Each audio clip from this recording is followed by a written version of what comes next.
Hello, my name is Tom Krugenberger. If you haven't been able to guess by now, the subject of my speech is the homeless. I have personal experience with this. At a point in my life, I was homeless, and needless to say, it's not the most happy period of my life. It's a very difficult one. Right now, I am a teacher in a program sponsored by Hope Worldwide and the Volunteers of America trying to get homeless people and other disadvantaged adults with valuable job skills that they might be able to get their lives together and get off the streets. Every day when I go to work, I go through the section of downtown Denver where the homeless missions are and where I teach. They serve meals every day. There's a food bank and a clothing bank, so the homeless are always there.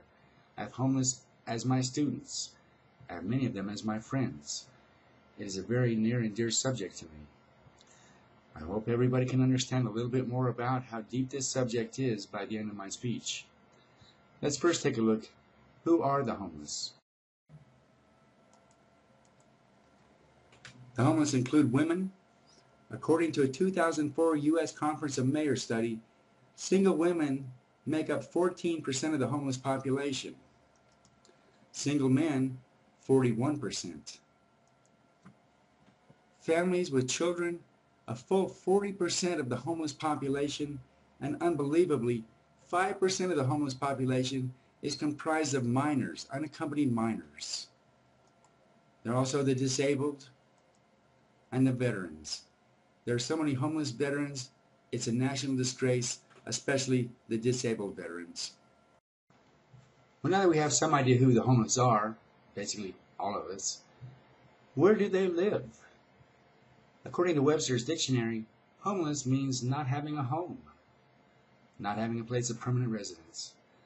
Most subsidy programs and federal programs look at homelessness, including people who live on the streets and in shelters and on people's couches with friends and neighbors and cars. Any place that's not a permanent home. This can even include halfway houses. People get out of prison and they have no place to live. Where do the homeless live?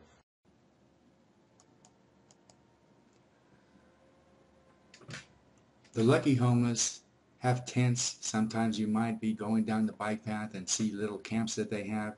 I don't mean so much that they're lucky, but at least they do have a little roof over their head to keep them out of the elements. Unfortunately, in the current climate, the police will come and arrest these people and cite them for camping in public. Other homeless camp under bridges. Again, they're taking their chances. Some just live straight on the streets. The ones that still have a car, they're considered the lucky ones, will live in the car. Very uncomfortable, many disadvantages to it, but at least they are mobile. They are still among the homeless. The shelters, you can take a look at this picture and see what the shelters look like. There's crime, there's noise, there's disease, there are bed bugs in every one of those beds you're looking at. There are people I know that they would rather take their chances sleeping under a bridge in the winter when it's freezing rather than go into the shelters. But it is a roof, and God bless the people who operate them. Some people just don't live. There's always the risk of being attacked while you're sleeping, also sleeping in the cold, having poor nutrition, having poor access to medical care. The mortality rates for homeless people substantially are greater than those who are not homeless. Well, now you're probably already getting some idea that it's not a walk in the park, it's not a day at the beach. What exactly does it mean to be homeless?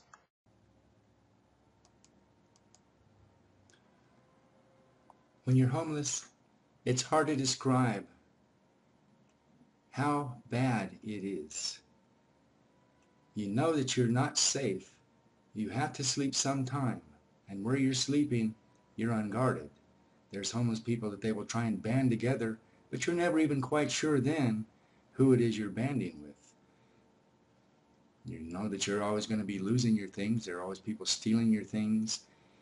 It turns out that you can't think about anything but just getting through each day, worrying about where you're going to sleep that night and trying to think about what you're going to eat and just trying to stay warm. You end up losing your self-esteem. You're carrying around all of your things with you all over the place, and it's as well as having a sign on your back that says, "I'm homeless."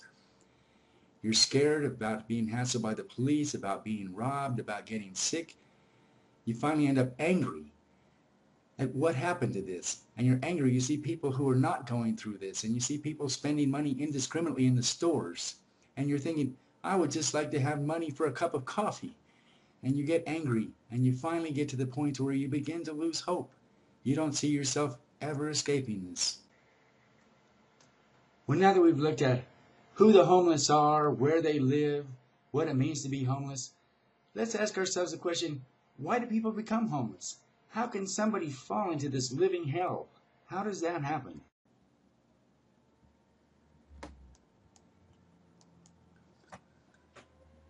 Needless to say, the homeless do share one thing in common. They don't have the money to avoid being homeless. One of the greatest aspects of this is not having a job. Although there are homeless people who work, they just don't have a job that pays them a livable wage. Under the current economic climate, obviously the entire problem is becoming greater and greater. Another problem is illness. This can include accidents.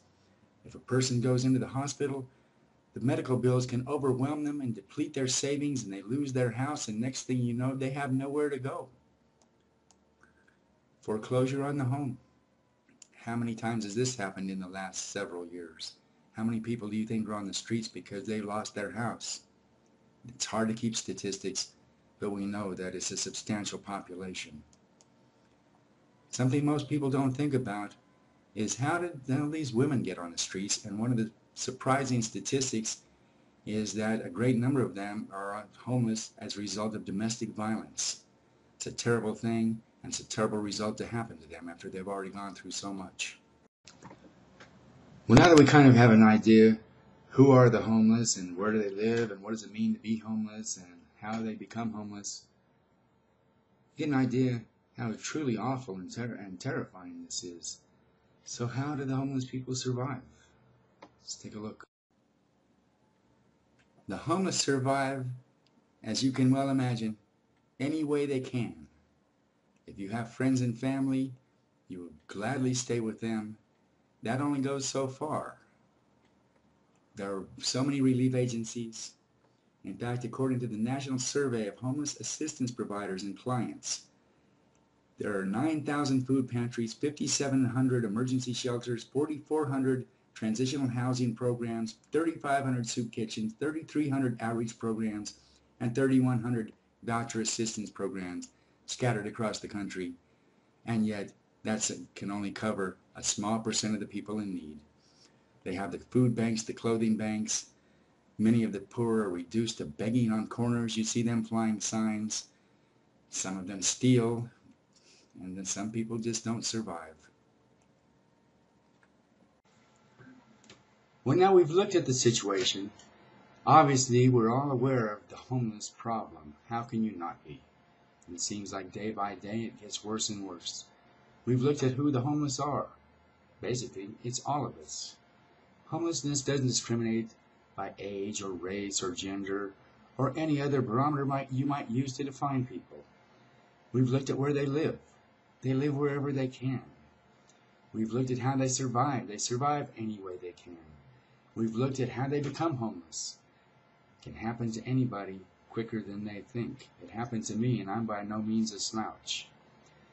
What I would like to do is leave you all with a couple of pieces of verse, and thank you for your time.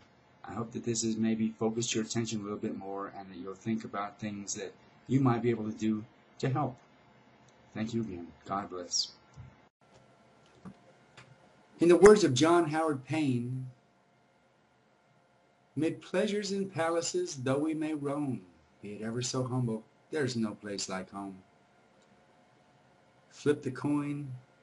In the words of yours truly, I had a home, then it was gone. There was love and security, and then there was none. Without the grace of God, I would not be here testifying. God bless you all, and thank you for your time. I hope that this has given you something to think about and that you care a little bit more. Thank you.